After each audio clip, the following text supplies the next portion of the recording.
Segala puji dan syukur kembali ke hadirat Allah Subhanahu wa ta'ala. Dialah Allah Subhanahu wa ta'ala, Tuhan seru sekalian alam. Dialah Allah, Raja yang menguasai segala kekuasaan. Dialah Allah Subhanahu wa ta'ala yang maha besar dari segala sesuatu yang besar.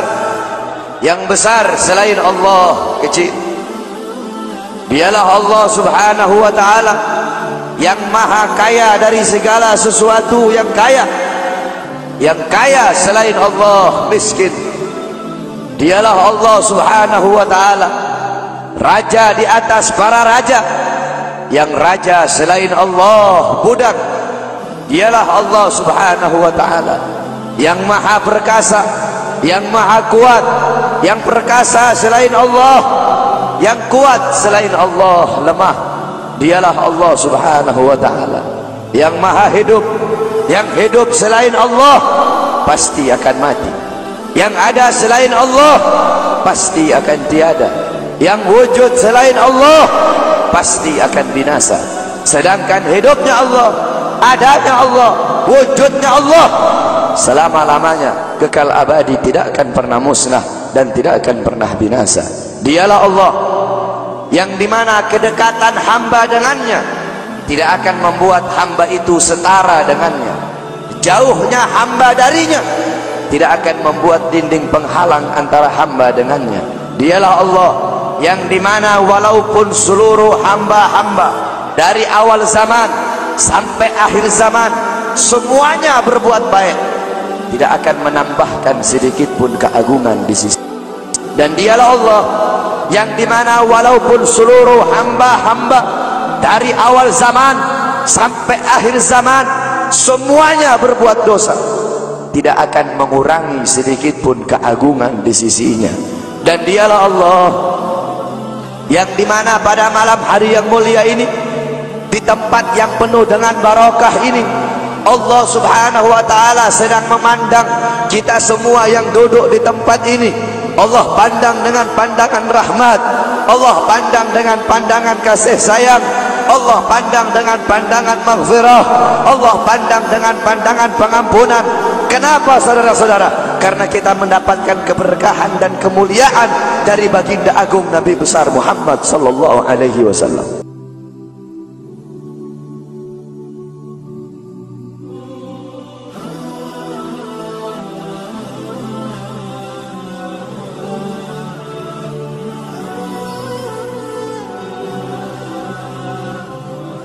Rasulullah ketika beliau sedang duduk bersama para sahabat, Rasulullah berkata, wahai para sahabat, tahukah kalian golongan-golongan yang soleh? Tahukah kalian golongan-golongan yang mulia? Sahabat berkata, apakah para malaikat ya Rasulullah? Rasul berkata, bagaimana mungkin malaikat tidak mulia sedangkan mereka berada di sisi Allah? Ada lagi yang mulia. Apakah para nabi dan rasul? Bagaimana mungkin nabi dan rasul tidak mulia sedangkan Allah menurunkan wahyu untuk mereka? Ada lagi yang mulia. Apakah kami ya Rasulullah? Bagaimana mungkin kalian para sahabatku tidak mulia sedangkan aku berada di tengah-tengah kalian? Ada lagi yang mulia. Kata sahabat, Allah dan engkau yang lebih tahu ya Rasul.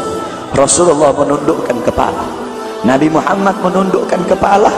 Dari kedua pelupuk mata beliau mengeluarkan air mata, membasahi pipi beliau sampai ke janggutnya beliau. Beliau menundukkan kepala sambil menangis dan beliau berkata, golongan yang mulia ini, golongan yang soleh ini, mereka golongan-golongan yang adanya nanti di akhir zaman. Mereka tidak pernah duduk bersamaku, mereka tidak pernah memandang wajahku, mereka tidak pernah mendengar langsung kata-kataku, akan tetapi mereka beriman kepadaku, kata Rasul. Mereka umat yang aku rindukan, mereka umat yang aku cintai. Tuba liman yarani wa amana bi, wa tuba summa tuba summa tuba liman lam yarani wa amana bi. Sungguh beruntung orang-orang yang beriman kepadaku, kemudian orang-orang yang melihatku kemudian beriman kepadaku. Dan sungguh beruntung, dan sungguh beruntung, dan sungguh beruntung. 3 kali keberuntungan, 3 kali kemuliaan bagi orang-orang yang tidak pernah melihatku akan tetapi mereka beriman kepadaku. Siapa? Kita umat Nabi Muhammad SAW. Kita tidak pernah memandang wajah Nabi, tidak pernah berkumpul dengan Nabi, tapi kita beriman kepada Nabi Muhammad. Apalagi kita umat Islam Indonesia. Umat Islam Indonesia, umat yang dicintai oleh Rasulullah As-Sayyid Al-Habib Muhammad bin Alwi Al-Maliki. Ketika beliau berziarah ke makam Nabi Muhammad, dalam keadaan sadar, beliau berjumpa langsung dengan Nabi Muhammad. Di belakang Nabi Muhammad ada ribuan orang. Habib Muhammad pun bertanya, "Ya Rasulullah, siapa yang ada di belakangmu ini ya Rasulullah? Ribuan orang ini, ribuan golongan ini, siapa ya Rasulullah?" Rasulullah berkata, "Ini mereka yang ada di belakangku. Mereka adalah umat Islam yang aku cintai. Mereka umat Islam yang ada di Indonesia," kata Rasulullah SAW. Kita dicintai oleh Rasul. Kenapa? Coba kita lihat di Indonesia, saudara-saudara. Kalau bulan Maulud, kalau bulan Rabiul Awal, di kampung-kampung, di musola-musola, setiap masjid, setiap langgar, setiap pesantren, setiap RT, setiap RW pasti bikin maulid Nabi Muhammad. Kalau udah bulan Rajab, setiap pesantren, musola, masjid, kampung, RT, RW pasti bikin Isra wal Mi'raj sebagai Nabi besar Muhammad. Negara-negara yang lain, tempat-tempat yang lain tidak seperti kita, saudara-saudara. Makanya kita menjadi umat yang dicintai oleh Rasul, umat yang dimuliakan oleh Nabi Muhammad, umat yang dirindukan oleh Nabi Muhammad SAW. Allah berkata dalam Al-Quran, "Laqad ja'akum rasulun min anfusikum azizun alaihi ma'anittum harisun alaikum bil mu'minina raufur rahim." Hei sekalian umat manusia, yang kaya, yang muda, yang tua, yang muda, yang kaya, yang miskin, mulai pejabat sampai rakyat, ulama sampai umat. Hei sekalian umat manusia, laqad ja'akum, telah sampai kepada kalian, telah datang kepada kalian rasulun, utusan Allah, min anfusikum, dari golongan kalian manusia, azizun alaihi ma'anittum, sungguh berat baginya penderitaan yang kau alami, sungguh berat baginya kesusahan yang kau alami. Sebelum kalian susah, dia lebih dahulu susah. Sebelum kalian menderita, dia lebih dahulu menderita. Sebelum kalian menangis, dia lebih dahulu menangis. Sebelum kalian berdarah, dia lebih dahulu berdarah. Azizun alaihi ma'antum harisun alaikum, dia menjaga kalian, menjaga akidah kalian, keyakinan kalian, tauhid kalian, syariat kalian, sholat kalian, agar kalian tidak menyimpang, agar kalian tidak tersesat, agar kalian tetap berada di jalannya Allah. Bil mu'minina raufur rahim, kepada orang-orang yang beriman beliau sangat cinta, beliau sangat sayang, beliau mencintaimu sebelum engkau mencintainya, beliau merindukanmu sebelum engkau merindukannya. Siapa beliau? Siapa dia? Dia adalah seorang manusia yang mengorbankan jiwanya, mengorbankan nyawanya, mengorbankan darah dan hartanya demi kita sebagai umat. Beliau kepanasan, kedinginan, 3 hari 3 malam makan, mengganjal perutnya dengan sebongkah batu. Perut suci beliau berbunyi. Kelaparan bukan untuk dirinya, kelaparan bukan untuk anak cucunya, kelaparan demi kita sebagai umat. Beliau seorang manusia yang pipinya pernah tertusuk duri sampai tembus ke sebelah demi kita sebagai umat. Beliau seorang manusia yang pernah wajah beliau dilempari kotoran demi kita sebagai umat. Lupakah kalian dengan air mata beliau yang menetes setiap malam demi kalian? Lupakah kalian darah suci beliau yang menetes ketika berada di kota Taif, dilempari batu demi kalian? Ketika beliau pergi ke kota Taif, dahi beliau dilempar batu, darah ke beliau keluar. Ketika darah itu jatuh, ditampung darah beliau, ditampung darahnya. Sahabat berkata, "Ya Rasul, kenapa kau tampung darahmu ya Rasul?" Rasul berkata, "Andaikan darahku jatuh di atas tanah Taif, penduduk kota Taif akan ditenggelamkan oleh bumi, sedangkan mereka adalah umatku." Luar biasa kasih sayang Nabi kepada kalian. Tetapi kita sebagai umat tidak tahu diri. Kita sebagai umat merusak sunnahnya. Kita sebagai umat melanggar ajarannya. kita sebagai umat semakin hari semakin jauh darinya, meninggalkan pakaiannya, meninggalkan ajarannya, meninggalkan sunnahnya, meninggalkan kepribadiannya, meninggalkan akhlaknya, meninggalkan Al-Qur'annya. Rasulullah sallallahu alaihi wasallam yang dimana qala Sayyidina Ali karamallahu wajhah, inna Rasulullah fi akhir nafsi harragat syafataihi marratain fa'algaitu sam'i fasami'tuhu yaqul ummati ummati faqubida Rasulullah sallallahu alaihi wasallam wa qala law kanat ad-dunya tadumu li wahidin la kana Rasulullah sallallahu alaihi wasallam fiha mukhallada. Dari Sayyidina Ali karamallahu wajhah, ketika akhir-akhir detik-detik kematiannya Rasulullah, beliau mendengar, beliau melihat dari bibir Rasulullah bergerak dengan 2 kali gerakan.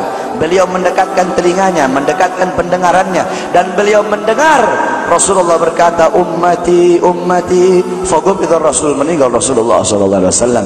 Ketika nyawa Rasulullah akan dicabut, Rasulullah berkata kepada Jibril, wahai Jibril, aku belum puas meninggalkan umat, aku tidak mau meninggalkan mereka dalam keadaan belum diberi jaminan oleh Allah. Wahai Jibril, sampaikan kepada Allah, aku tidak minta jaminan untuk diriku, aku tidak minta jaminan untuk keluargaku, aku minta jaminan untuk umatku. Wahai Jibril, sampaikan kepada Allah. Jibril pun pergi kepada Allah. Jibril pun berkata, ya Allah, kekasihmu Muhammad meminta jaminan untuk umatnya. Allah bilang, wahai Jibril, katakan kepada Muhammad, aku tidak akan menghinakan umat Muhammad. Basyirhu fa innahu awwalu nasin kharijum minal ardi idza bu'isu. Kemudian beliau ditarik lagi nyawa beliau. Beliau berkata, ya Khalil Israel, wahai kekasihku Israel, apakah seperti ini rasa sakit ketika dicabut nyawa? Israel berkata, iya ya Rasulullah, seperti inilah rasa sakit ketika dicabut nyawa ya Rasulullah. Apakah rasa sakit seperti ini juga yang kelak, yang ya Allah, biar aku menanggung sakratul maut seluruh umat. Ya Allah, mereka tidak akan kuat, mereka tidak akan sanggup. Aku nabi mereka, aku pemimpin mereka, biar aku menanggung beban penderitaan sakratul maut mereka ya Allah. Biar aku menanggung sakratul maut umatku ya Allah. Di mana kita sebagai umat, apa yang telah kita lakukan untuk Nabi Muhammad? Nabi berkorban untuk kita di saat detik-detik terakhir nafasnya, tidak memikirkan rasa sakitnya, tidak memikirkan pedihnya, tidak memikirkan beratnya. Beliau memikirkan nasib kita sebagai umat. Kelak di yaumil qiyamah, ketika para nabi dan para rasul berkata, nafsi nafsi nafsi nafsi, diriku sendiri, jiwaku sendiri, aku urus urusanku sendiri, aku tidak bisa nolong kalian. Ketika para nabi dan rasul, mereka tidak bisa menolong kita. Rasulullah Muhammad ibn Abdullah, Nabi Muhammad bersujud kepada Allah, Nabi Muhammad bertekuk lutut, beliau bermohon kepada Allah. Beliau berkata, ya Allah, aku tidak minta pengampunan untuk diriku, wala Fatimah wala Hamzah. Aku tidak minta pengampunan untuk Fatimah, aku tidak minta pengampunan untuk Hamzah, aku cuma minta pengampunan untuk umatku ya Allah, untuk umatku ya Allah. Rasulullah tidak meminta pengampunan untuk dirinya, tidak meminta pengampunan untuk anaknya, tidak meminta pengampunan untuk paman bibinya, tidak meminta pengampunan untuk keluarga atau anak cucunya, tetapi beliau meminta pengampunan untuk kalian sebagai umat. Karena begitu cintanya beliau kepada umat, karena begitu sayangnya beliau kepada umat, sampai-sampai beliau berkata, lau yushaku ahadukum bi syaukatin fi rijli la ajidu ala ma'a fi qalbi. Andaikan kalian, salah satu dari kalian kakinya tertusuk duri, andaikan salah satu dari kita yang duduk di sini kaki kita ada yang terkena duri, pasti kita merasakan sakit. Apa kata Rasul? Maka aku tidak merasakan apa yang kalian rasakan, kecuali yang aku rasakan, sampai dalam hati aku rasakan rasa sakit kalian. Lihat bagaimana cintanya Rasul kepada kita. Apa yang sudah kita lakukan untuk Nabi? Sudahkah kita mengorbankan kedua mata kita untuk untuk memandang hal-hal yang disukai oleh Nabi? Sudahkah mengorbankan kedua tangan kita memberi makan golongan-golongan yang dicintai oleh Nabi? Mengorbankan lidah kita untuk mendakwahkan, mensuarakan ajaran syiar Nabi?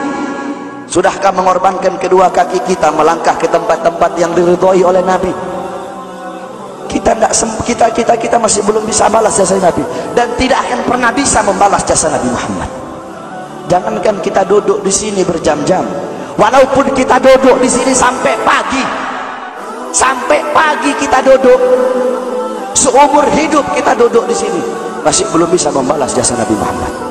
Sekalipun kita merangkak, engkau merangkak dari rumahmu menuju makam Nabi, merangkak bukan dengan kaki, merangkak bukan dengan bukan dengan tangan.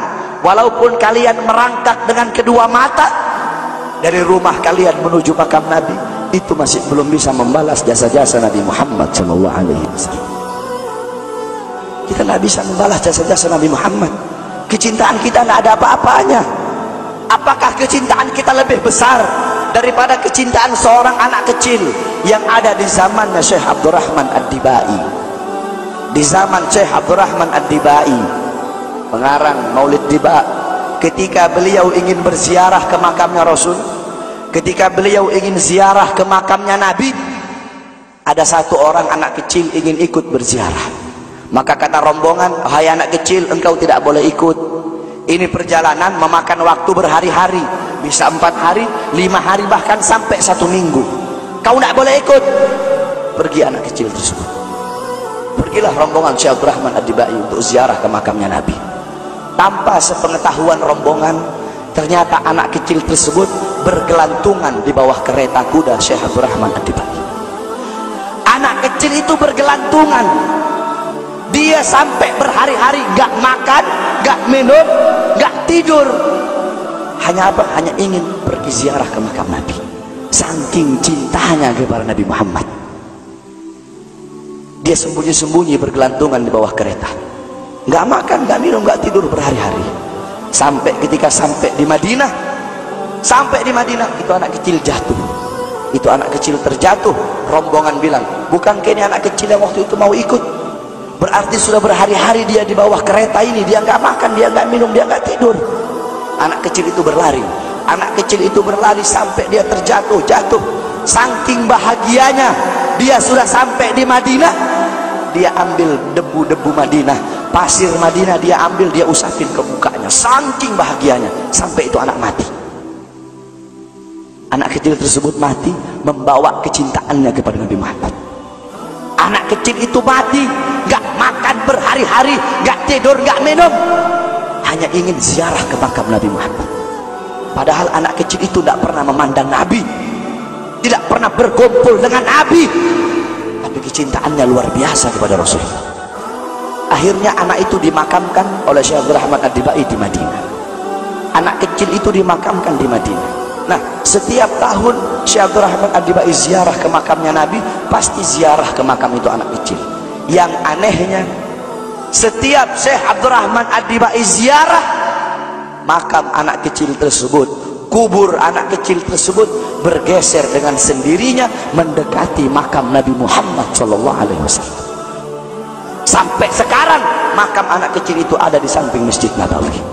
Saking cintanya anak kecil tersebut kepada Rasulullah SAW. Kecintaannya kita nggak ada apa-apanya. Kita tiap hari maksiat, tiap hari berbuat dosa, melakukan hal-hal mungkarat, dhalalat, sayyiat. Takutlah kita kepada Allah. Kembalilah ke ajaran Nabi Muhammad. Jadikan beliau sebagai teladanmu, jadikan beliau sebagai pedomanmu. Hidupkan rumah tanggamu dengan ajaran beliau. Hidupkan kampungmu dengan ajaran dan sunnah beliau. Jadikan rumah tanggamu rumah tangga Sayyidina Muhammad, kampungmu kampung Sayyidina Muhammad, desamu desa Sayyidina Muhammad, kotamu kota Sayyidina Muhammad. Man tasyabbaha biqaumin fahuwa minhum. Barang siapa yang mengikuti suatu kaum, maka dia sama dengan kaum tersebut. Kalau engkau mengikuti Nabi, mengikuti ajarannya Nabi, mengikuti sunnah-sunnahnya Nabi, Rasul yang kau jadikan teladan, Rasul yang kau jadikan pedoman, maka beliau-beliau dimuliakan oleh Allah, kita pun akan dimuliakan oleh Allah. Orang-orang yang beruntung di akhirat, orang-orang yang berbahagia di akhirat, bukanlah orang-orang yang hanya datang sekedar bawa pahala salat, yang hanya datang sekedar bawa pahala zakat, yang hanya datang sekedar bawa pahala haji. Akan tetapi orang-orang yang beruntung di akhirat, orang-orang yang kedua matanya dihalalkan oleh Allah untuk memandang wajah indah baginda Sayyidina Muhammad. Saudara-saudara, kelak di akhirat, kalau kedua mata kita tidak bisa memandang wajah Nabi, kalau kedua mata kita Allah haramkan untuk memandang wajahnya Nabi, kita menjadi orang-orang yang celaka, kita menjadi orang-orang yang rugi kalau nanti tidak bisa memandang wajahnya Nabi Muhammad. Para sahabat-sahabat yang mulia, beliau-beliau ingin masuk surga. Tujuannya itu bukan istana yang temboknya terbuat dari emas putih, bukan istana yang tanahnya terbuat dari kasturi, bukan bidadari-bidadari, bukan telaga Al-Kautsar, bukan telaga Al-Haud. Tujuan para sahabat masuk surga, tujuan para sahabat masuk surga satu, berkumpul dengan Nabi Muhammad SAW. Andaikan di surga tidak ada Nabi, para sahabat tidak mungkin masuk surga. Saudara-saudara, Sayyidina Ja'far bin Abi Thalib, Ja'far At-Tuyar, Ja'far At-Tuyur yang berterbangan di surga. Sayyidina Ja'far bin Abi Thalib, ketika beliau mati syahid, kedua tangannya terputus, Allah gantikan dengan sayap, sehingga Ja'far, ruhnya beliau menghadap Allah Subhanahu wa taala. Ketika ruhnya beliau mau sampai ketika ruh beliau mau sampai di hadapan Allah, tiba-tiba terbayang dari kedua matanya beliau pandangan kepada wajah baginda Nabi besar Muhammad SAW. Terbayang akan wajah Nabi Muhammad, sehingga beliau bermohon kepada Allah, ya Allah, izinkan aku kembali ke dunia untuk memandang wajah indah baginda Nabi besar Muhammad SAW. Sayyidina Abu Bakar As-Siddiq radhiyallahu anhu, ketika beliau sedang berkumpul bersama Nabi, Nabi Muhammad berkata, wahai Abu Bakar, apakah engkau sudah makan? Kata Sayyidina Abu Bakar, aku belum makan ya Rasulullah. Pulanglah engkau pergi makan dulu. Pulang Sayyidina Abu Bakar As-Siddiq. Ketika Sayyidina Abu Bakar As-Siddiq pulang, tidak lama kemudian datang lagi. Kata Rasul, wahai Abu Bakar, aku tidak pernah melihat orang makan secepat itu. Kok cepat banget engkau makan? Apa kata Sayyidina Abu Bakar, ya Rasulullah, ketika aku akan memakan makanan itu ya Rasulullah, tiba-tiba teringat wajahmu ya Rasulullah, makanya aku tinggalkan makanan itu dan aku kembali ke sini lebih memilih untuk memandang wajah indahmu ya Rasulullah. Maka rugi, celaka kalau kelak di akhirat kita tak bisa memandang wajahnya Nabi Muhammad. Nah, bagaimana caranya biar kita bisa memandang wajahnya Nabi? Bagaimana caranya biar kita bisa berjumpa dengan Nabi? Di akhirat kita tak bakal bisa berjumpa dengan Nabi. Di akhirat kedua mata kita tak bakal bisa memandang wajah Nabi kalau di dunia kita jauh dari majlis-majlis Nabi Muhammad. Kenapa? Karena kadar kedekatan kita dengan Nabi kelak di akhirat, jarak jauh atau dekatnya kita dengan Nabi nanti di akhirat, itu menurut kadar kedekatan kita di dunia dari majlis-majlis seperti ini. Jaraknya kita dengan Nabi nanti di akhirat itu menurut jarak jauh atau dekatnya kita di dunia dengan majlis-majlis seperti ini. Kalau di dunia kita dekat dengan majlis-majlis ilmu, dekat dengan majlis zikir, dekat dengan para pewarisnya Nabi, dekat dengan penyambung lidahnya Nabi, dekat dengan para ulama, dekat dengan orang-orang soleh, maka kelak di akhirat Allah pun akan kumpulkan kita bersama Nabi Muhammad. Kenapa? Karena majlis seperti ini, perkumpulan seperti ini warisan Nabi Muhammad. Nabi Muhammad tidak mewarisi harta, tidak mewarisi pangkat, tidak mewarisi jabatan, tidak mewarisi emas, tidak mewarisi permata, tidak mewarisi kekuasaan, tidak mewarisi dirham, tidak mewarisi rupiah. Warisannya Nabi ilmu, amal, akhlak, wara, khauf, ikhlas, sabar, takwa, istiqamah, ibadah, zuhud, qanaah. Ini warisan Nabi Muhammad, sehingga kita duduk di sini untuk menerima warisannya Nabi. Abu Hurairah radhiyallahu anhu, beliau pergi ke pasar. Beliau berkata, wahai orang-orang pasar, di masjid sedang dibagi-bagikan warisannya Nabi. Yang berdagang menutup dagangannya, yang berbisnis menghentikan bisnisnya, mereka pergi ke masjid. Ketika mereka sampai ke masjid, mereka bilang, wahai Abu Hurairah, mana katanya sedang dibagi-bagikan warisannya Nabi? Di sini cuma ada halago-halago ilmu, cuma ada perkumpulan-perkumpulan ilmu. Apa kata Abu Hurairah? Perkumpulan ilmu, majelis ilmu, itulah warisan Nabi Muhammad. Kita duduk di sini menerima warisannya Nabi. Maka warisan mana yang lebih mulia selain daripada warisan Nabi Muhammad? Warisan mana yang lebih agung selain daripada warisan Nabi Muhammad? Warisan mana yang lebih berharga selain daripada warisan Nabi Muhammad? Warisan mana yang lebih bermanfaat selain daripada warisan Nabi Muhammad? Oleh karena itu bersyukur kita kepada Allah, karena Allah jadikan kita hamba-hamba yang duduk di majelis ilmu. Berapa banyak hamba-hamba di luar sana yang belum Allah berikan petunjuk? Berapa banyak hamba-hamba di luar sana hatinya belum Allah gerakkan untuk duduk di majelis-majelis seperti ini? Qala Rasul, ad-dunya mal'un, mal'unu ma fiha illa dzikrullah wa ma wala wa'aliman aw muta'alliman. Dunia ini terkutuk, dunia ini hina, dunia ini bejat, dunia ini biadab, wa ma fiha, dan hal-hal yang ada di dalamnya illa dzikrullah, kecuali orang-orang yang mengingat Allah, orang-orang yang berzikir kepada Allah, yang hatinya berhubungan dengan Allah, yang hatinya bersambung kepada Allah, yang hatinya mencintai Allah, yang hatinya takut kepada Allah, yang mengalir akan air matanya karena takut kepada Allah, yang lidahnya basah dengan Al-Quran, dengan zikir, dengan tahlil, dengan tahmid, dengan tasbih, dengan takbir, dengan tamjid, dengan salawat. Orang-orang yang taat kepada Allah, yang patuh kepada Allah, yang tunduk kepada Allah, yang bertakwa kepada Allah, yang menghambakan dirinya kepada Allah, orang-orang yang tidak menyembah selain Allah, orang-orang yang lupa kepada selain Allah, orang-orang yang di saat hamba-hamba yang lain sedang terlelap dalam tidurnya, mereka bangun, mereka bersujud, berteguk lutut memohon kepada Allah Subhanahu wa taala. Orang-orang yang menghidupkan malam-malamnya untuk beribadah kepada Allah. Wa aliman, orang-orang yang alim, orang-orang yang soleh, para kiai, para ustadz, para guru-guru agama. Wa muta'alliman, para penuntut ilmu yang suka duduk di majelis ilmu, di pesantren, di masjid, di musalla untuk menuntut ilmunya Allah. Cuma ini golongan yang mulia di muka buminya Allah. Selain daripada itu, yang sibuk dengan urusan dunia, yang sibuk dengan urusan harta, yang sibuk dengan urusan bisnis, yang sibuk dengan urusan pangkat, yang sibuk dengan urusan jabatan, siapapun, saya kek, kiai kek, habib kek, ustad kek, lurah kek, camat kek, bupati kek, wali kota kek, gubernur kek, menteri kek, presiden kek, siapapun yang sibuk dengan urusan dunia sehingga lalai, sehingga lupa, sehingga ghafil, sehingga lupa kepada Allah, sehingga lalai dari kewajiban, maka termasuk dalam mal'un yang dikatakan oleh baginda Nabi besar Muhammad sallallahu alaihi wasallam.